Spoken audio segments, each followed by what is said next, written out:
gentlemen. Uh-oh. It's time for the Early Bird Special.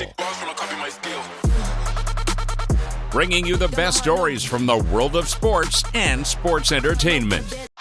Now, here are your hosts, Sparky and Burdick. Welcome back. This is the Early Bird Special. I'm Chris Burdick, that's Sparky, and we have one last final guest of the day. We'll save the best for the last. Absolutely.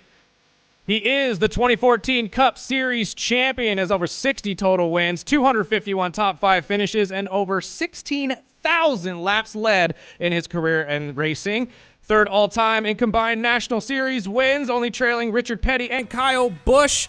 And he's the Phoenix Raceway all-time win record holder with 9, the NASCAR analyst for Fox Sports, and NASCAR legend Kevin Harvick is with us. Sir, how are you? I'm doing great. Good morning, guys. Good morning to you. Now, it's funny is that I have a 12-year-old and I'm teaching him how to drive. Yeah. As his 12-year-old is about to race his dad on a track. So, I mean, Battle of the Harvicks coming up this Saturday at Kevin Harvick Kern Raceway. And a big shout out before we even start. I got to throw out some love to Michelle and Kylie and the beautiful HUD for setting up this interview with us. We're big Harvick fans. So going into this race this weekend, I mean, I'm sure your son has been talking some trash, wanting to get on the track with you. So, I mean, how did this all become one and, setting up this race? Yeah, well, first off, it's going to be a lot of fun just to come back to Bakersfield and have this event for the first time here and be able to to have a great event in town, and so it's been a lot of fun to see this all evolve into what it has become. But really, it wasn't a plan when we started, and as he progressed and I went through the broadcasting piece of it the first year and got done, and we saw that he was going to be probably in cars at this point of his career. We decided that it would be a great, platform to be able to help grow the series, to help grow the racetrack, and have some fun with it. So we're going to race against each other. This will be the first of 8, and he races all the time. I'm old, so I don't race as much anymore. I go out to have fun. But that's been the great part. He wants to talk trash, and I keep telling him, I'm like, hey man, it doesn't matter if I finish first or last. I've already run the gamut on my career and done everything that I needed to do. So I'm here for the show and here for have fun and drink beer afterwards. So whether I win or lose doesn't really matter. But check the trophy room, son. He is competitive. So I gotta ask though, there's no little fun banter between the two of you? Like if you win, he has to do the yard work for 2 weeks. Like there's nothing like that. No, the most important thing that I keep stressing to him: the cars are expensive. You wreck me, it better be for a damn good reason. I can promise you that. God, if he wrecked you at all, I would assume there's going to be a very stern talking to on the way home. Real quick, though, I got to talk about the numbers that you guys are rolling with. Obviously, you're going to be going with number 29, which you have a long history with. Your son has chosen number 62, and I hear that's to honor his grandfather, correct? That's right. Yeah, Delena's father, my wife, Delena, her father raced. He was a home builder, but they raced throughout his life. So she grew up at the racetrack as well, and his number was 62. So when Keelan first started racing, he's like, "Hey, Dad, I already have the name that I have to deal with. I don't want to have to deal with it. I don't want anything to do with you." So I'm going to run John's number that ran. He wound up running the 62, which is really cool. I have 2 families together. There's a story. There's obviously a story behind the number, and it allows me to run the 29 and be able to, the numbers kind of match up. So that stuff that started, his number choice started when he started racing go-karts. So that's how he started off. So okay, that answers my next question then, because my next question was obviously going to be, was there any aspiration for him to take number 29 or number 4 because of you? But obviously he wants nothing to do with that and wants to pave his own way, from what I understand. That it sure seems that way. It sure seems like that he just he wants to have his own identity and do things with his number and so, which I get. Sometimes it's fun to be able to have the events and have the recognition and all the things that go with it. But for a young kid, it's like, hey, I just want to get in here and show up and have a good time. But that's just unfortunately not how it works. No, absolutely. And honestly, it's cool to see, though, that he at least wanted to go down some sort of connection with you guys and the family and keep the legacy going as a whole. So you have to at least feel a little proud as a father in that area, take it? Oh, for sure. And when you can tie the two families together and tell a story, anytime that we can tell a story, it becomes more fun for people to follow along and understand. And that was when I retired the last year. It was really to tell the story of all the years and things that led to that last race, and our team at Stewart-Haas Racing at the time did a great job, and KHI, and that really taught us a lot about building a brand and kind of you almost started a career with the broadcast booth. I did start a career, but you're restarting a career with trying to build a brand and a path with Keelan. So there's been some fun projects over the last few years, and I think as we go through this, I mean, we're going to race. We race here this week, and he goes home and races in North Carolina, and then we're going to go to Monroe, Washington, and race against each other at the end of June. So a lot of traveling around, having a good time with it. Finally, at the point in the season where I don't have to work as much and can go have some fun in the race cars. Absolutely. Now, I have a little self-indulgent question about your career real quick, because it does have to do with your number.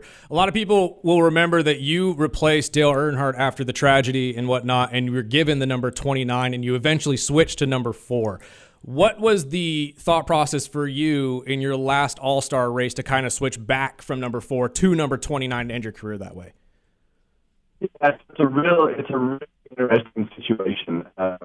And when I explain to people how my career went, you go back to the beginning, and really all the biggest moments happened to start with. It was the assigning of the 29. It was winning the first race. It was running Dale's car. It was all the things that happened throughout that time period. Now, when I went to Stewart-Haas Racing, probably more successful, won a championship, won a lot of big races, but both eras and numbers had different meanings to different people. But when you go back and we learned this my last year when we did that 29 car for the All-Star race, that was the one thing that lit up the hardcore fan base and the people who had rooted from you from the beginning. That they were following along but not very active. And when we put that 29 back on that car, it just absolutely lit people up in a way that we didn't do with any other activation along that way. So,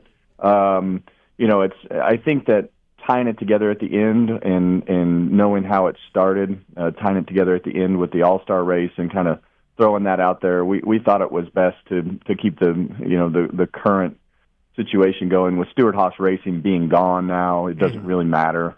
There's no history and heritage there like there is with the 29 and RCR, and now I'm super proud of everything we did at Stewart-Haas Racing and the 4, but I mean there's still that legacy to start with, and RCR still being there and Richard still being active. We just felt it was the best number to kind of go along with the things that I did currently.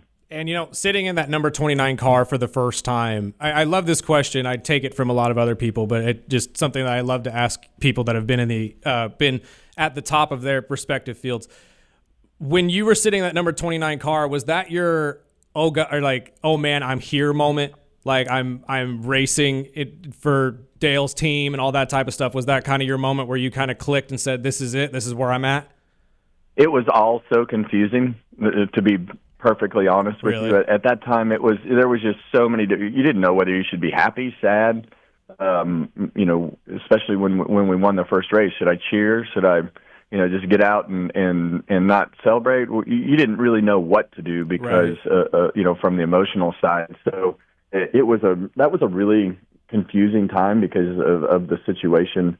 And that first race, I don't even remember much about that Atlanta race. I remember how loud the crowd was. I remember the people hanging on the back of the fence, but I couldn't tell you anything about Victory Lane, what we did the next day, where we went, who we talked to. I don't remember that other than, you coming home the night after the race, and there would be a couple hundred people sitting in front of your house in your yard, and those were really the moments. It wasn't really the getting in the car piece, because I'd already driven the car. I'd already been around the team. I did all the testing for Dale the year before. So the moments like that, when you got home and there are people sitting at your front door, sitting in your yard, those are the moments that it was like, oh man, things are different than they were 3 weeks ago. There was none of the racetrack stuff ever really there was never really those aha moments that it was, the moment was too big. It was always just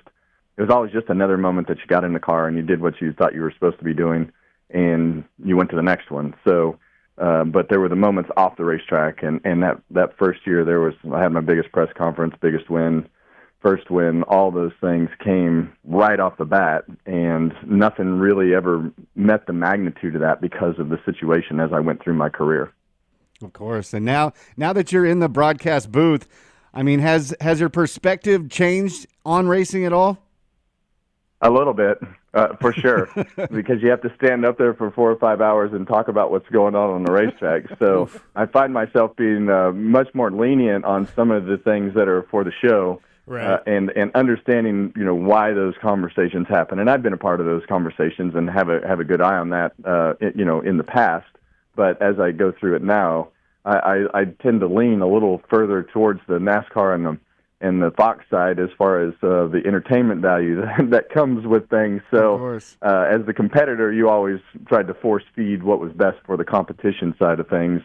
But there's definitely a balance. And, I think for me, we have a great time up in the booth and have fun with everything that we do. And there's, it's really probably the best job in the sport because there's no pressure. I get to be around all the same people that I was around my whole life and go to the racetrack and we worked 14 weeks, and I have to do the podcast every week, but that's pretty easy. But it's probably one of the coolest things that I've been able to do, just because of the fact that everything's always been a rush and always been pressure, and now it's just pretty low pressure situation, but you get to be around all the right people. Well, we appreciate your time, then. We've been talking about the Battle of the Harvicks. It's this Saturday at Kevin Harvick's Kern Raceway. It's a first in racing history, and it's happening right here in Bakersfield this Saturday, May 31st. Doors open at 4 p.m. The opening ceremonies will be around 6:50. You can get your tickets right now at kernraceway.com. I've got my tickets. We've got some pit passes, so I'm finally going to be able to meet you and your son, which I'm going to be rooting on. Sorry.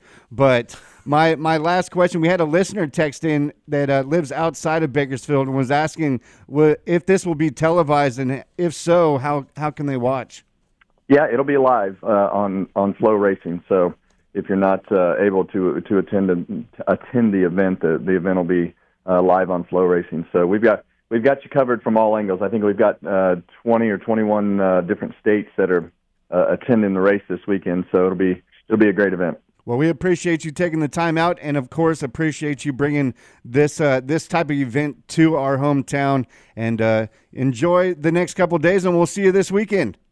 All right, guys. Have a great day. Thank you. Thank you, sir. We got to take a break real quick one last time and pay some bills. This is the Early Bird Special on 101.1 FM, 1230 AM, ESPN Bakersfield. We are also streaming live on YouTube and Twitch. And don't forget, go follow us on Instagram, TikTok, Facebook, and Twitch and YouTube right now at the Early Bird Special.